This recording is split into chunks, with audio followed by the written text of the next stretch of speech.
Does anybody have a remedy for this misery that burns deep down inside of me? Wanna know my pain? How about my final thoughts? While my walk step by step in the life-size issues of my life and living. Carry the weight, tote the load, bear my cross, it won't hurt you. You can even get next to it without catching it. Predestined by fate, I gotta drink from his cup or eat from his plate. Not you, but me, misery been following ever since a baby. Birth into life on the strength of a final breath. Mama passed away, fly away, be free. Black butterfly, fly away, be free. Far, far away from this evil world that does evil deeds. Ever since the beginning in the garden where the forbidden was bidden, sin has been breathed, deceit, thief, and a killer to this worldly flesh that we live in.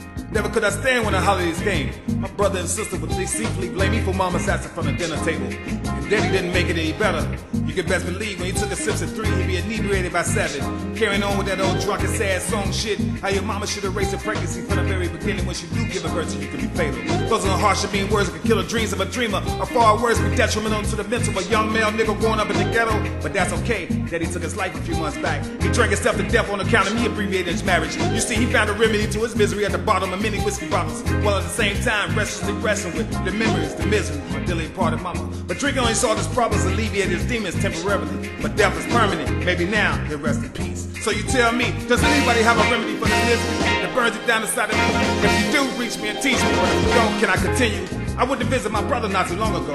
Never did he mind the wise words of drunken wisdom that daddy tried to give him. Running the streets, hanging in gangs, slanging that cane like Cain slayed Abel on a down low. You headed down the wrong road and your point of destination get close as you wait. Daddy kept telling him. As I was thinking to myself while I continued to climb up the steps, I heard a voice cry out. It was my brother's homie, Road Dog, best friend to the end. He pulled me to the side as I reached the top of the stairs of the funeral parlor. He briefed me on how it all went down, blow by blow. How when he twisted the knob, all he could remember was explosion. It was the voices of cops joking and jolted and woke him on the tail end of a conversation that the coroner and paramedics were having. Never mind any body bags and toe tags. Make this one a carry out, he said. One replied, they had to bring a team of DNA physicians for forensics and analysis to ID them. Dental records didn't matter. They plucked every tooth out of them. I wonder what to be called. A smile was platinum and laced diamonds. Was it just pure torture? For him, a drug dealer, to reveal where he stashed his hard-earned stash. All I know is hate dude more and more. I'm starting to believe this nigga had something to do with it. Well, only lacerates to his arms, legs, and face. Damn how I wish it was him in my big brother's place. But big bro remedy to his misery with the streets, the life, the liberty, the pursuit of the green, and everything in between. Luxury cars, intellectual bras,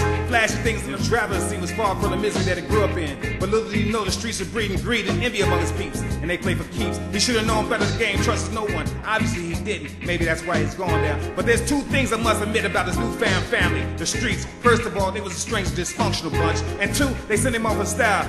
Like 190-pound aborted fetus. They boxed him up to pieces, and I was the one to bury him. So you tell me, does anybody have a remedy for this misery that burns it down inside of me? Did I mention my sister?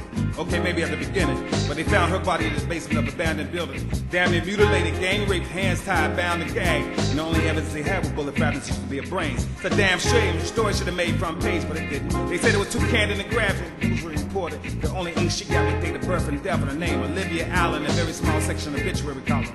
It's the same Olivia that the whispers whistled about in the songs about a young girl that got lost and turned out. It turns out that this one who was found lost happened to be mine. You see, my sister contemplated suicide many times. She wanted to stop the world and get the fuck off because she was literally sick of living. All because of complex of dying alone. She acquired from some sick dick, RuPaul bitchy ass nigga who played a promiscuous closet case down low role in the days of her life.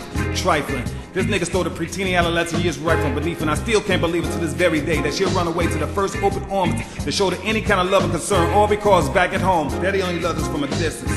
My sister contemplated suicide many times. She wanted to jump to her death, but she was afraid of heights. She tried slitting her wrist, but all she left was scratches because she couldn't stand the sight of blood. She tried popping pills, but she couldn't stomach it. She kept throwing it up. Every time she put the gun to her head, she'd call me because she knew that I knew she didn't have enough guts to pull the trigger.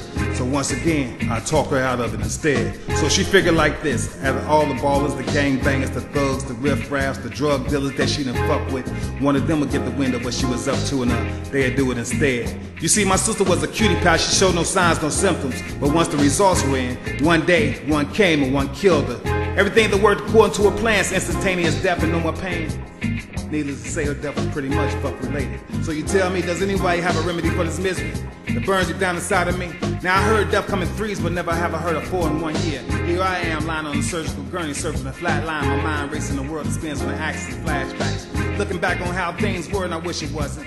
I knew it had to be a gang of signifying Satan advocates who done his innocent drive-by bystander violence to me. When they pulled up, opened fire, and drove off on slow motion. Now here I am trying to recollect, memorize verses from scriptures, passages from paragraphs, prayer, praise, and barrels. How the Bible, the Quran, just make use of a maker. Hesitated too long, too late, can't repent, I drew a blank. The gates of heaven, my eyes closing slowly.